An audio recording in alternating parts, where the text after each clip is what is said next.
and welcome back to Erini's Corner. This is part 2 of the Bobble Stitch in the AB Crochet series. In part 2, we're going to be discussing how to read and draw the crochet diagram for the Bobble Stitch.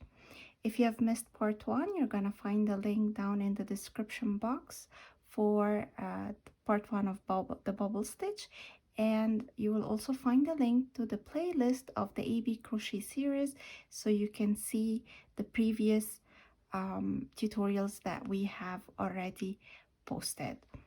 Okay, let's get started. So we're gonna first start with drawing the bobble stitch itself on its own and see how it is made up in a drawing. So the bobble stitch that we did in part 1 was made up of 3 incomplete double crochet stitches. Now we know that the symbol for a double crochet looks like this. This is a DC.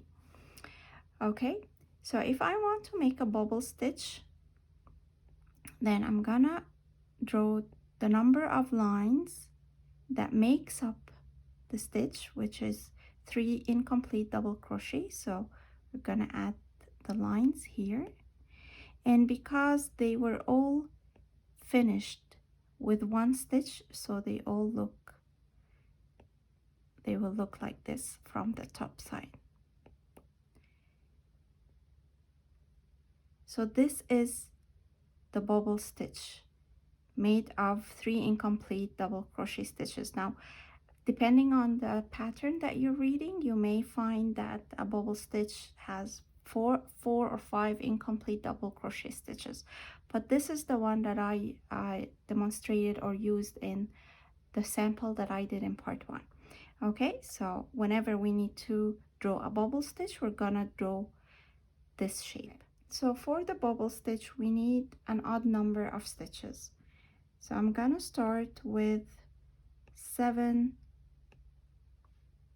foundation chains. So that's 4, 5, 6, and the 7th was my turning chain.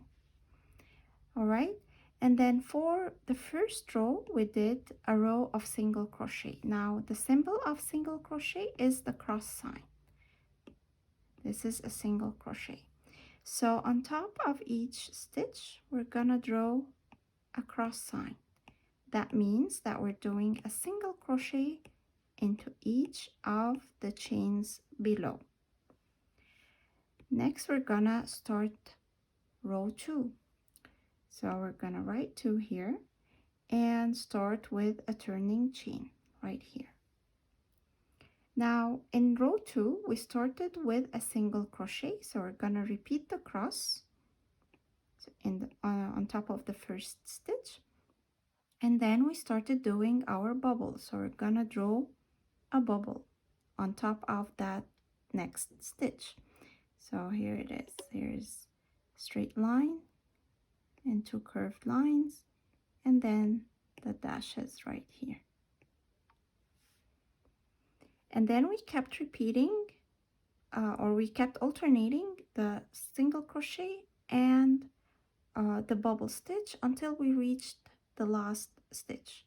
So we have a cross and then the bubble stitch right there, across, and then, well, because I have a very short sample, then the last stitch we said we're gonna repeat the single crochet to have symmetric edging on both ends. Okay, now for row number 3 I'm gonna change colors and do my turning chain right here. We repeated what we did in row 1, so it's a row of single crochet. So on top of each stitch right here I'm gonna draw a cross sign. All right, and then row 4, if we are looking for the alternating pattern where the bubble stitches alternate positions every other row, then we're gonna have a different row or a different drawing or a different diagram for row 4. If we are doing columns of bubble stitches sitting on top of each other, then we're gonna repeat row number 2. So all the even number rows are gonna be the same as row number 2.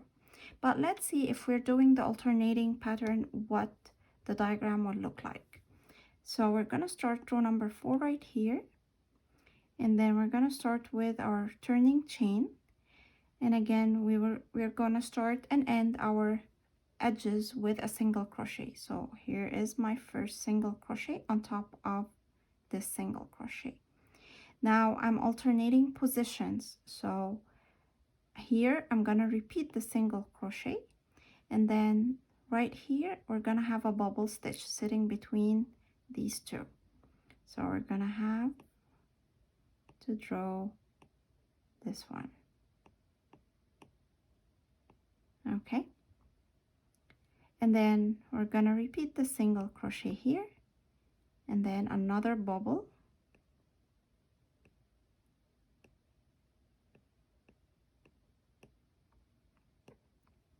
and then end my row with a single crochet. So we start with an odd number of stitches. We use one of the stitches as a turning chain, and so we have an even number of stitches that we work on for every row. So row number 1 starts from the right side and it goes backwards with a single crochet into each stitch, so a cross on top of each chain. And then we start row number 2 with a turning chain, then we do a single crochet into the first stitch, followed by a bubble cluster in the next stitch, and we keep repeating the alternation between a single crochet and a bubble until we have one stitch remaining, and we repeat the single crochet for that stitch to have symmetric edging.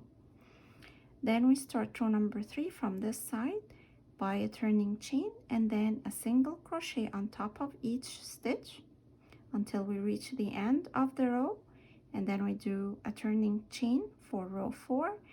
We start with 2 single crochet stitches for the first 2 stitches, and then we start alternating. So we have a bubble, single crochet, bubble, single crochet, and we keep repeating that until the end of the row.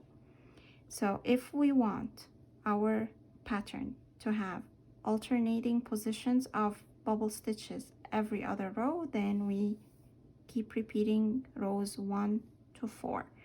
If we want the bubble stitches to be sitting on top of each other, then our pattern is just as simple as repeating rows 1 and 2.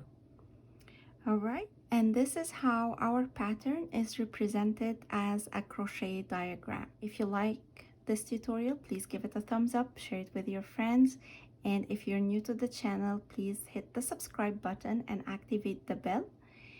And until next time, take care and keep crocheting, and I'll see you in the next tutorial.